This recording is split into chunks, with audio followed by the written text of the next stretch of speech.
A graça e a paz a todos que estão nos acompanhando pela internet.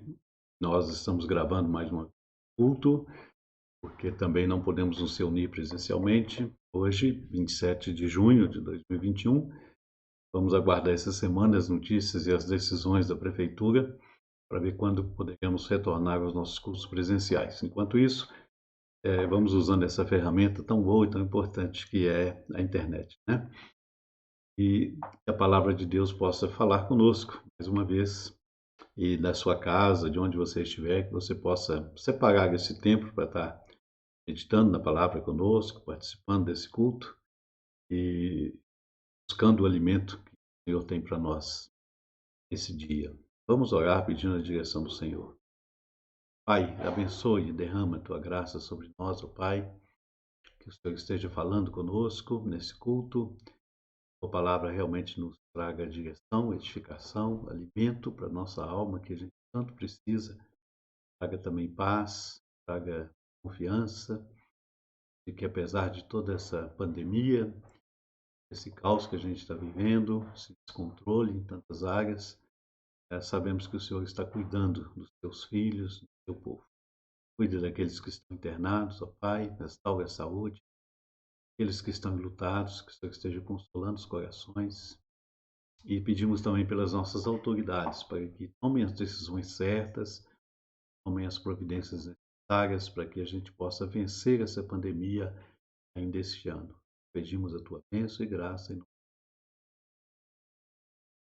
Nós vamos meditar hoje em Mateus, capítulo 8, versículos de 23 a 35, que vamos ler, e fala sobre a parábola do credor incompassivo. E o nosso tema é: a graça tem que ser compartilhada. Essa imagem que a gente colocou aí é uma imagem interessante, tirada de um vitral de uma igreja, de uma catedral, provavelmente na Europa, mostrando assim dois aspectos dessa parábola que a gente vai ler. Vocês vão poder ver mais adiante, né?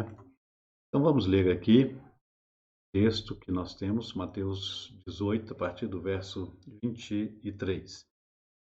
Por isso o reino dos céus é como um rei que desejava acertar contas com seus servos. Quando começou o acerto, foi trazido à sua presença um que lhe devia uma enorme quantidade de prata.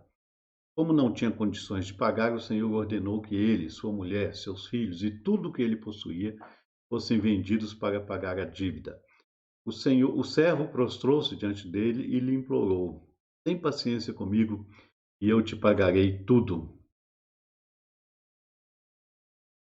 O senhor daquele servo teve compaixão dele, cancelou a dívida e o deixou ir. Mas quando aquele servo saiu, encontrou um de seus conservos que lhe devia 100 denários. Agarrou-o e começou a sufocá-lo, dizendo: pague-me o que me deve. Então o seu conservo caiu de joelhos e implorou-lhe: tenha paciência comigo e eu lhe pagarei. Mas ele não quis, antes saiu e mandou lançá-lo na prisão até que pagasse a dívida. Quando os outros servos, companheiros dele, viram o que havia acontecido, ficaram muito tristes e foram contar ao seu senhor tudo o que havia acontecido. Então o senhor chamou o servo e disse: servo mau, cancelei toda a sua dívida porque você me implorou. Você não devia ter tido misericórdia do seu conservo como eu tive de você? Irado, seu senhor entregou aos torturadores até que pagasse tudo o que devia.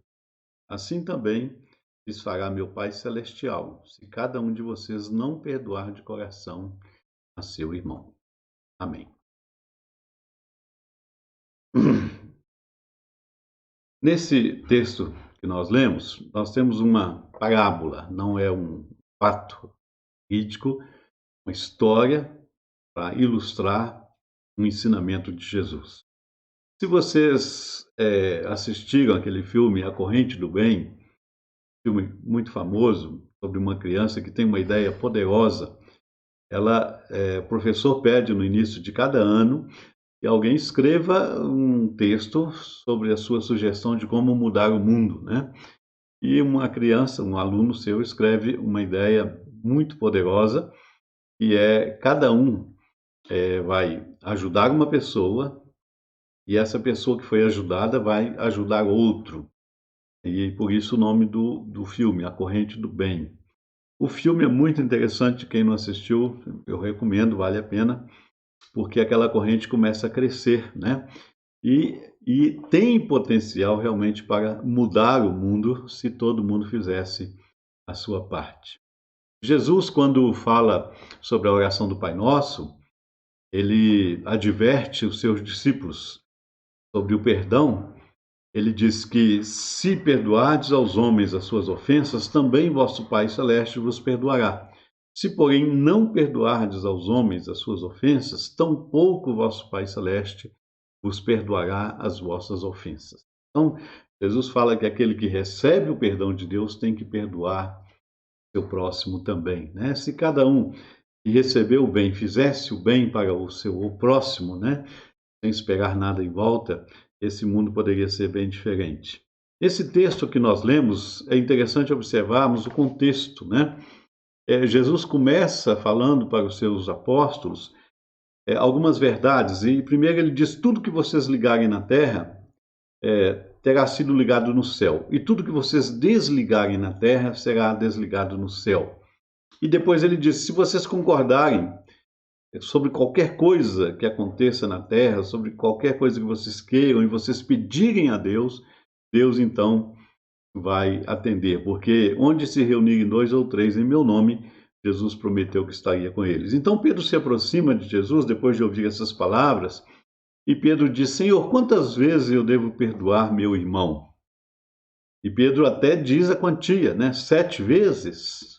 Olha que interessante, porque os rabinos na época de Pedro ensinavam que era necessário perdoar os ofensores, mas somente 3 vezes. Então eles diziam: você tem que perdoar as pessoas que te ofendem, mas você pode perdoar até 3 vezes. Depois de 3 vezes você não precisa perdoar mais. Pedro, então, tentando ser assim mais generoso do que os rabinos ensinavam, ele pergunta a Jesus quantas vezes deveria perdoar, e ele até sugere 7 vezes. Quer dizer, ô Senhor, os rabinos dizem 3, eu estou dobrando isso, né? 7 vezes. E Jesus responde: não te digo apenas 7 vezes, Pedro, mas 70 vezes 7.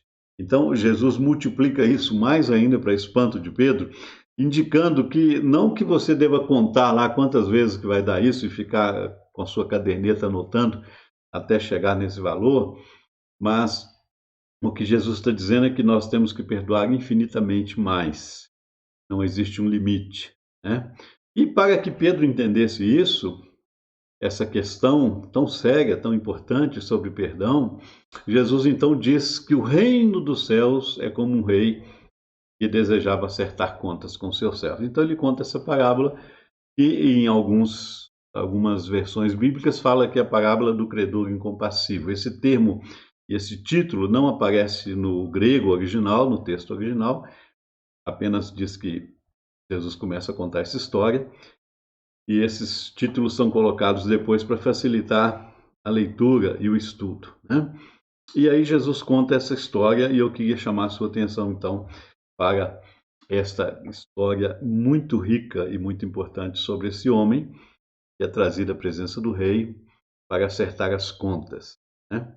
Então, a primeira coisa que eu quero chamar a sua atenção nessa mensagem é que nós precisamos entender, e esse é o meu tema, né, que a graça precisa ser compartilhada. E por que ela precisa ser compartilhada? A primeira coisa que o texto nos ensina é que a graça precisa ser compartilhada, e para compartilhar a graça, a gente precisa entender o perdão de Deus, entender o seu perdão. Temos aí, ao lado dessa imagem, temos 2 moedas que eram usadas naquela época, né, de prata, e teria, hoje é difícil calcular o valor, mas a gente vai tentar trazer para você alguma ideia disso. Então, a primeira coisa que a gente precisa fazer é entender como foi o perdão de Deus por nós. Naquela época de Jesus, havia sérias consequências para os que não podiam pagar suas dívidas. Um credor podia apoderar-se do devedor e poderia apoderar-se da sua família, forçá-los a trabalhar para ele até que toda a dívida fosse quitada. O devedor também podia colocar a pessoa na cadeia. Imagina se isso ainda fosse lei aqui no Brasil, né? Então, ele podia colocar não só a pessoa na cadeia, mas toda a sua família.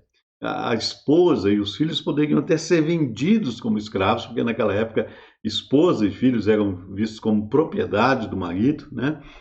E eles então poderiam ser vendidos como escravos para pagar a dívida daquele homem. E esperava-se que naquele período que ele estivesse na prisão, né, as suas terras fossem vendidas para que a dívida fosse quitada. E se isso não fosse suficiente, seus parentes se reunissem lá e pagassem a sua dívida. Se isso não acontecesse, se a dívida não fosse possível ser paga, aquela pessoa ficava na cadeia assim o resto da vida, né? Prisão perpétua.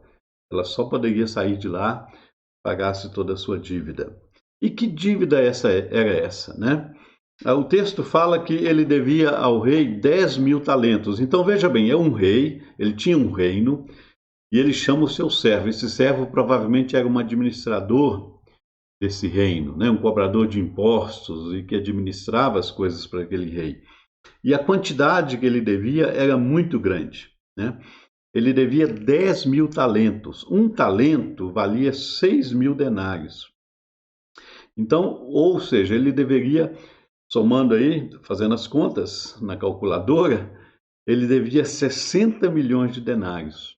Para você ter uma ideia do que isso representava no mundo de 2.000 anos atrás, Flávio Josefo, no seu livro de história, né, que Flávio Josefo foi um contemporâneo de Jesus, um historiador judeu, ele diz que os impostos imperiais pagos pela Judéia, pela Idumeia e pela Samaria chegavam a 600 talentos por ano. Por ano. O da Galileia e Pérea, que era outra região ali ao lado do Mar Morto, chegavam a 200 talentos, imposto de um ano. Esse cara devia 10.000 talentos. Olha o tanto de dinheiro que ele roubou do rei, que ele administrou de forma errada. E o rei chama ele para prestar contas. Se considerarmos o talento dentro de um cálculo de valores dos judaicos na época, nós poderíamos chegar aí a uma quantia mais ou menos de 150 milhões de dólares. 150 milhões de dólares, uma estimativa assim para hoje, né? Então, essa quantia era algo assim impressionante. Esse servo, então, ele representa aquele indivíduo que merece, sem qualquer sombra de dúvida, ser julgado, ser condenado, para que ele pudesse, então, dar contas da sua administração. E ele não tinha a quem recorrer, ele não tinha como pedir a ninguém para pagar essa dívida, trabalhar ou fazer um empréstimo. Mas uma coisa ele fala, ele se curva diante do rei e ele diz: tenha paciência comigo e eu lhe pagarei. Tenha paciência comigo e eu lhe pagarei. Lógico que o rei sabia que ele jamais poderia pagar. O rei, então, condoído, né, tendo misericórdia dele, o rei o perdoa. Só a misericórdia poderia realmente ser a saída para aquele homem. E o débito que ele tinha era muito grande. Então, o rei usa de misericórdia e o perdoa. Mais ou menos essa história que Jesus conta, ela pode ser comparada com o nosso débito diante de Deus. Nosso pecado nos afastou de Deus e criou uma dívida impagável. Então Deus, vendo que a gente não tinha possibilidade de pagar de forma nenhuma, nem que a gente vendesse tudo que tínhamos e nos vendêssemos como escravos e trabalhássemos uma eternidade, nós não poderíamos pagar essa dívida. E Deus, então, na sua misericórdia e na sua graça, ele nos dá o seu perdão. Todos os homens são pecadores, todos os homens têm uma grande dívida por causa do seu pecado, porque Deus é um Deus santo e justo e nós jamais conseguiríamos pagar a nossa dívida. Deus, sabendo disso, nos perdoa. Deus manda seu Filho para pagar a nossa dívida, morrendo em nosso lugar na cruz, derramando o seu precioso sangue e quita toda a nossa dívida para com Ele. Deus, então, usa de misericórdia e paga a nossa dívida. Então, a gente precisa entender esse perdão. Esse é o primeiro ponto que eu estou colocando aqui. Para que você possa compartilhar a graça, você precisa entender qual foi o tamanho do seu perdão. Foi tão grande que Deus foi capaz de enviar o seu filho e derramar o seu sangue precioso para pagar sua dívida. Não é pouca coisa, não é uma graça barata. Não é alguém que está dizendo, eu tenho bastante, não preciso, vou perdoar essa dívida. Não, Deus fez algo impressionante, pagou um alto preço para que a sua dívida fosse quitada. Tem até um cântico que eu gosto muito, né? Vocês conhecem, provavelmente. Eu sei que foi pago um alto preço para que nós fôssemos um, meu irmão. Quando Jesus derramou seu sangue lá na cruz em meu lugar. Segundo ponto para a gente realmente entender por que a graça precisa ser compartilhada é que nós precisamos compreender o seu poder transformador. Versos 23 ao verso 27. Né? Então, esse homem foi perdoado. Ele entrou ali na presença do rei como alguém que estava condenado.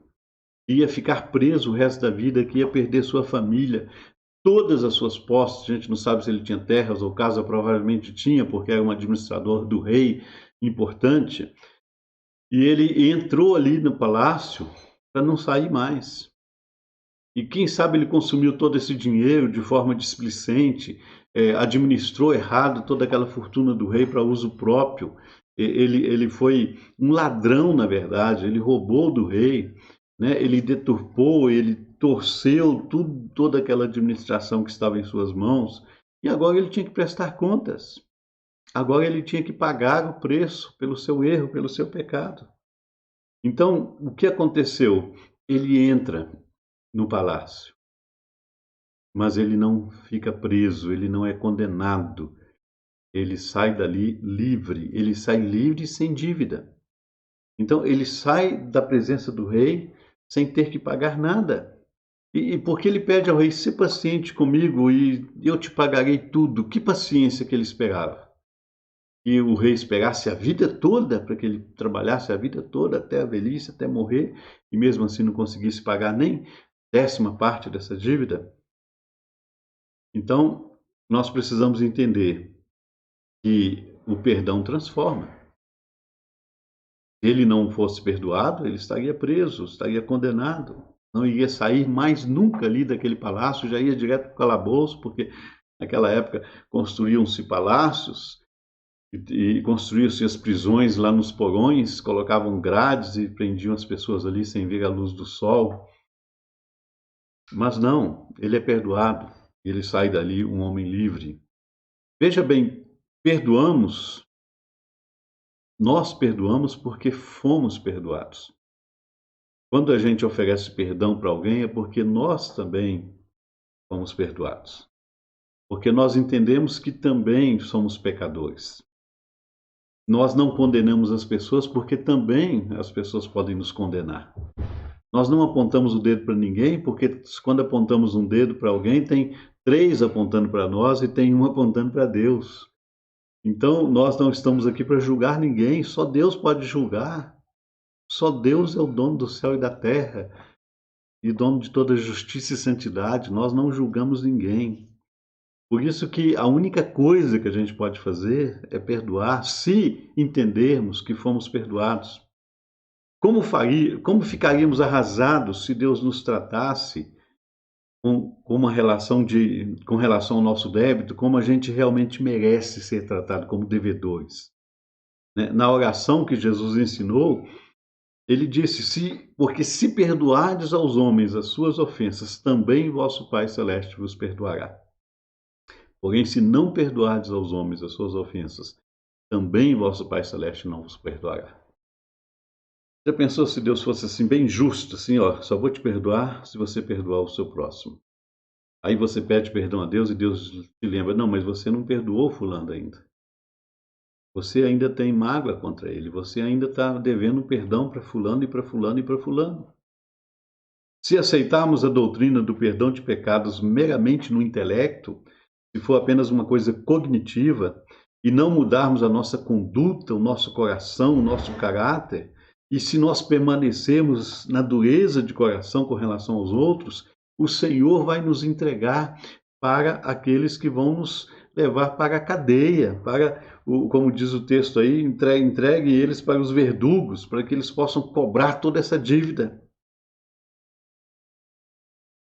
E se nós realmente não entendermos isso, não compreendermos o poder transformador do perdão de Deus, da graça de Deus, nós nunca poderemos também receber o perdão de Deus e dar esse perdão para o próximo. Temos de nos comportar em relação a outras pessoas como Deus procede em relação a nós mesmos. Se dizemos que somos de Deus, que pertencemos a Ele, então devemos ter a mesma disposição de perdoar até os nossos inimigos. Somente assim, misericordiosos, poderemos alcançar a misericórdia. Se queremos misericórdia, temos que ser misericordiosos. Se queremos perdão, temos que perdoar. Se queremos graça, temos que dar graça também. Então, é preciso compreender essa transformação que vai acontecer e que acontece conosco, né, para podermos também compartilhar a graça de Deus. E terceiro e último ponto, a graça tem que ser compartilhada, para isso a gente precisa receber para distribuir e não para acumular. A gente tem que entender que graça que nós recebemos não é para ficar acumulando como se fosse capital, como se fosse riqueza. Graça é uma coisa que precisa ser compartilhada, porque ela precisa ser distribuída, passar para frente. Perdão e graça não são bens que devem ser guardados. Eles só valorizam se forem repassados. Olha que essa matemática de Deus é bem diferente da nossa. Olha que interessante. Quanto mais você divide a graça, mais ela se multiplica. É exatamente o contrário do dinheiro. É exatamente o oposto. Dinheiro, quanto mais você guarda, mais você tem. Mas a graça não. A graça, quanto mais você dá, quanto mais você divide, mais você tem. Então, essa graça que Deus nos oferece e que ofereceu para esse homem aí, que o rei ofereceu para ele, que ele não entendeu, ela precisa ser distribuída. Né? O que aconteceu com aquele homem? Ele recebeu o perdão do rei, saiu da presença do rei, e quando ele estava na rua, ele encontrou uma pessoa que devia para ele assim um valor mínimo, alguns calculam aí que seria, nós falamos 150 milhões de dólares que ele devia para o rei, alguns calculam que ele devia 300 dólares para aquele homem. Alguns dizem que aquela quantia seria 3 meses de trabalho no campo, né? Então, se você pensar 3 meses de trabalho, se o homem desse para ele 6 meses, ele trabalharia 6 meses, ficaria com metade do valor e a outra metade ele pagaria a sua dívida. Se ele tivesse paciência.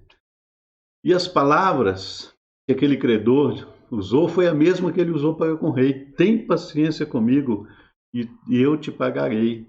E ele não quer ter essa paciência.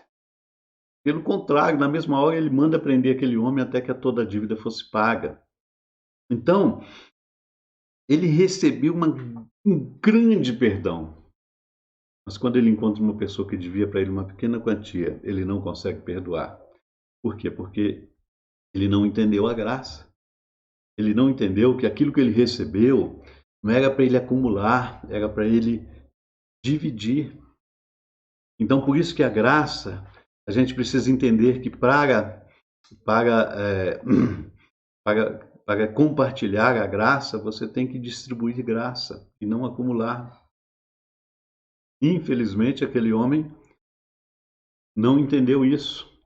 E felizmente havia testemunhas que foram lá e contaram para o rei o que tinha acontecido. E o rei, então, chama ele de volta para prestar contas. O que é isso que você fez? Eu perdoei para você uma grande dívida e você não podia perdoar aquele pobre homem que devia tão pouco para você. Ou seja, você não entendeu nada do que aconteceu com você. Porque o rei talvez tivesse ficado mais triste por causa disso. Porque quando aquele homem implorou misericórdia, ele pensou que aquele homem realmente estava arrependido, se humilhando e que ele iria mudar o seu comportamento. Mas não mudou nada. Continuou sendo egoísta, ganancioso, irracional e sem amor pelas pessoas. Talvez essa seja uma característica do corrupto, né? O corrupto é extremamente ganancioso. A gente fica, às vezes, escandalizado com alguns tipos de corrupções na área da saúde, quando as pessoas, então, roubam dinheiro da saúde. Quantas pessoas morrem por causa dessa falta de recursos? São roubados. E a gente fica pensando, nossa, mas que crime hediondo! Porque o cara não está roubando de um banco, não está roubando de uma fortuna que ninguém vai perceber, ele está roubando de pessoas que estão perdendo a vida por causa daquele roubo. Né? Por que essas pessoas fazem isso? Porque não tem amor nenhum pelo próximo. Não importa se esse dinheiro vai ser usado para salvar a vida de alguém, ou para comprar um remédio para salvar a gente, ou para comprar um equipamento para fazer cirurgias e salvar vidas. Não, ele vai roubar, porque ele é extremamente egoísta, ganancioso, não se importa com o seu próximo. Então é mais ou menos essa a ideia. O rei deve ter ficado decepcionado com aquele homem, chama ele de volta e fala: não entendo o que você está. Você não percebeu o que eu fiz com você e agora você faz isso com o seu semelhante? Devia tão pouco para você. Então, a graça de Deus, quando nos atinge, ela nos leva a distribuir graça. Quando nós somos perdoados e percebemos que fomos perdoados, compreendemos o poder do perdão de Deus, nós também podemos perdoar. Porque podemos dizer para as pessoas: lógico que eu perdoo você, Deus me perdoou de um pecado tão grande, de coisas tão terríveis que eu fiz contra Deus, porque eu não ia lhe perdoar uma coisa tão simples. Eu queria dar alguns exemplos dessa graça de Deus que transforma vidas, né? Porque a gente está tão acostumado com filmes de ódio, né? Filmes então de ação, normalmente são baseados no ódio, não é isso? Você tem lá um filme, o cara está lá no início do filme com a sua família, aí vem os bandidos e mata a sua esposa, seu filho, né, os seus filhos, aí o ator, né, o principal lá se levanta, consegue sobreviver de alguma forma, aí se levanta e vai se vingar. Né, e vai lá e mata 100 bandidos. Os bandidos foram lá e matou a esposa e 2 filhos, 3 pessoas morreram, ele vai lá e mata 100 bandidos. Né? Então o ódio alimenta, né, toda a cena do filme. Isso a gente vê em todos os filmes de Hollywood. Né? O amor não vai produzir, né, todos esses filmes de ação. Né? Então todos eles são baseados aí na vingança, no ódio. Né? Olho por olho, dente por dente. Aliás, é até injusto, né? Porque não é olho por olho, dente por dente. Matou um, vou matar 10 seu. Matou um filho aqui, vou matar 100 lá, né? Gandhi dizia que se a lei de olho por olho, dente por dente fosse colocada em prática, todos no mundo todo ficariam cegos, né? Porque todos iam perder a visão. Então, o que nós entendemos é que a palavra de Deus diz que o alimenta o mundo e que transforma as pessoas não é o ódio. O que transforma as pessoas é a graça, é o amor de Deus, é o perdão de Deus. Veja, por exemplo, o caso do romance do Victor Hugo, né, Os Miseráveis. Ele escreveu esse romance, um escritor francês, chamado Os Miseráveis. Depois foi feito o filme, aliás, tem várias versões do filme. Eu gosto mais dessa versão aí com Lion Yeltsin, em que tem versões cantadas também, né, para quem gosta de música, mas essa versão aí não é cantada, mas ela é muito interessante porque ela consegue captar a essência do livro, do romance, né? Uma pessoa que é presa, fica muitos anos na prisão, sai da cadeia, a cadeia não reformou ele naquela época, lá século XVI, XVII, na França, as pessoas saíam da prisão piores do que entravam, né? Parece um pouco até com o Brasil, e, e ele sai, a tendência é ele ser um mendigo, ser um ladrão o resto da vida, e ele é acolhido numa paróquia, numa casa de um padre, e ali naquela casa o padre dá alimento para ele, dá cobertores para ele passar a noite. De manhã ele vê as pratas, né, da casa, castiçais que estão ali, vê que aquilo tem grande valor, e ele então levanta cedo e rouba. Ele coloca tudo num saco e rouba aquela prata. E a polícia o pega mais à frente e o traz de volta e fala com o padre: esse homem roubou aqui os seus pertences. E se o padre concordasse, de fato ele roubou, ele voltaria para a cadeia e provavelmente morreria na cadeia.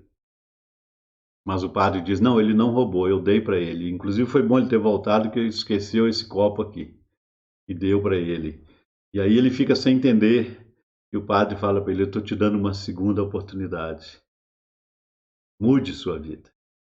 E ele então vai para um lugar, para uma cidade do interior, e usa aquele dinheiro, aquele recurso para construir a sua vida, reconstruir, e ele tenta também fazer o mesmo com os outros, com seus funcionários, com as pessoas que começam a trabalhar para ele. Bom, e o filme tem muitas reviravoltas interessantes. Tem uma pessoa que o persegue o tempo todo, que não entende o que está acontecendo, por que ele está agindo assim, e vale a pena você assistir o filme. Agora, sem dúvida nenhuma, 100 vezes melhor do que assistir o filme é ler o livro, né? Se você gosta de ler e tem tempo, você deveria ler esse livro. Outro livro que eu recomendo é do Philip Yancey, Maravilhosa Graça. Ele dá muitos exemplos interessantes da graça de Deus nesse livro. Vale a pena ler esse livro, vale a pena. Ele não é um pastor, não é teólogo, ele é um escritor, um cristão americano, é editor de uma revista americana, revista cristã, e ele escreveu vários outros livros, né? Philip Yancey, se você digitar no Google, você vai achar vários livros dele, mas esse livro vale a pena ler. Muitos exemplos de pessoas que experimentaram a graça de Deus e foram transformadas pelo perdão e pelo amor de Deus, né?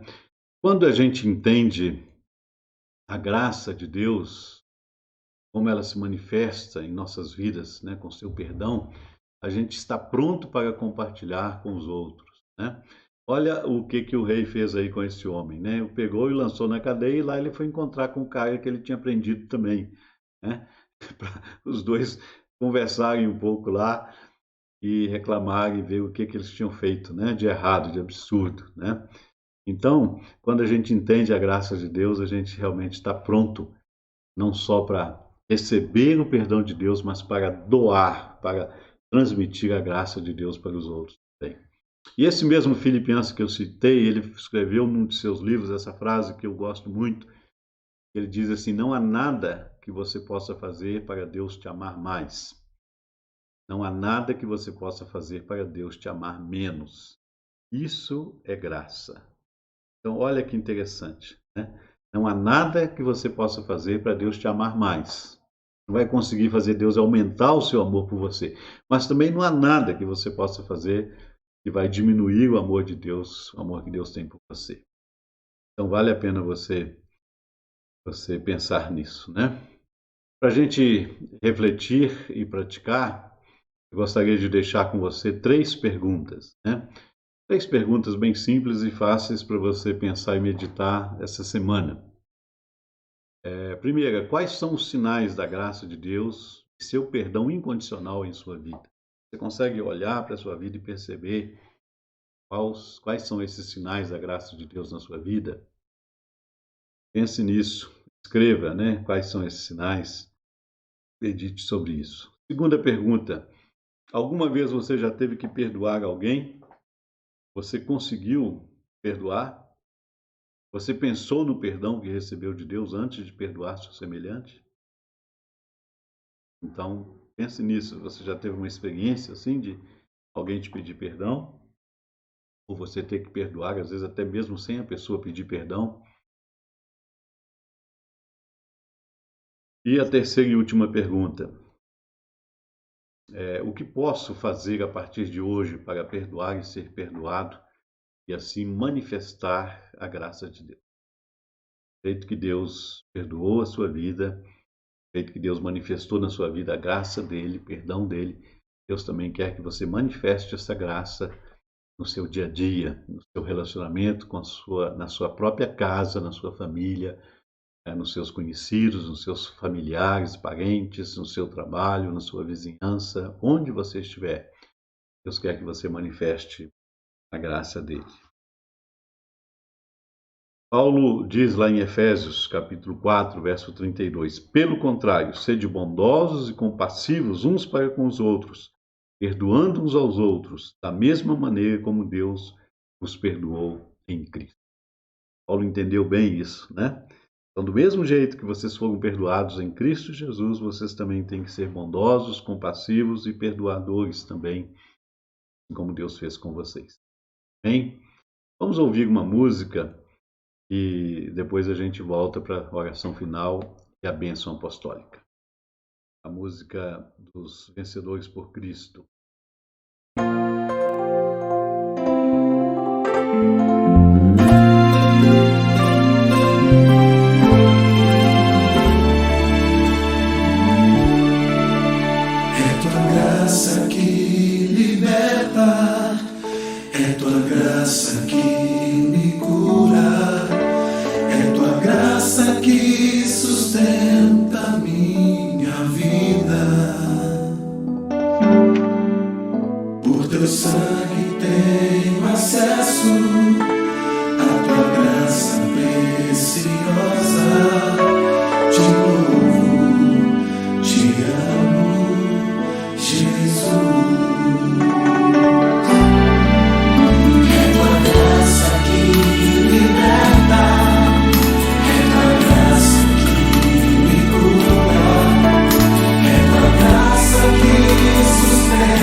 Muito bem, muito bom ouvir esse louvor.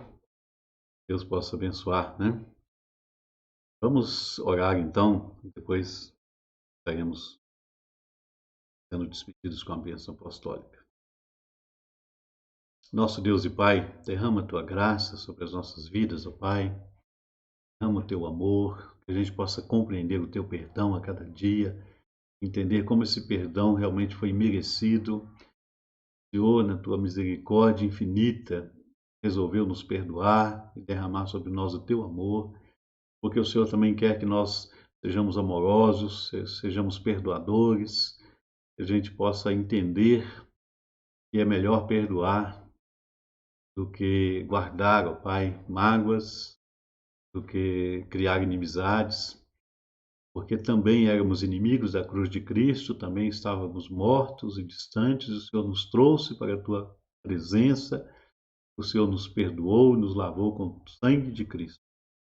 E assim a gente possa fazer, ó Pai, para com os outros. Ajuda-nos, ó Pai, a vivermos movidos pelo amor, pelo perdão. Ajuda-nos, ó Pai, a ter um coração realmente perdoador, eu te peço. Em nome de Jesus e teu Filho. Amém.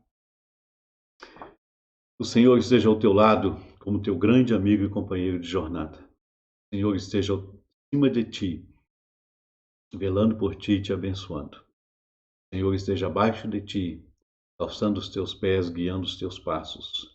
O Senhor esteja às tuas costas, guardando-te de todo mal, defendendo-te de pessoas desleais. O Senhor esteja à tua frente como luz que ilumine a tua caminhada. O Senhor esteja dentro de ti, dando-te força, coragem, fé e vontade de viver. O Senhor esteja ao teu redor, envolvendo-te completamente com seu amor, em nome do Pai, do Filho e do Espírito Santo. Amém. Que Deus abençoe, uma boa semana para todos vocês. Que a graça e a paz do Senhor Jesus estejam com você e sua família todos os dias. Amém?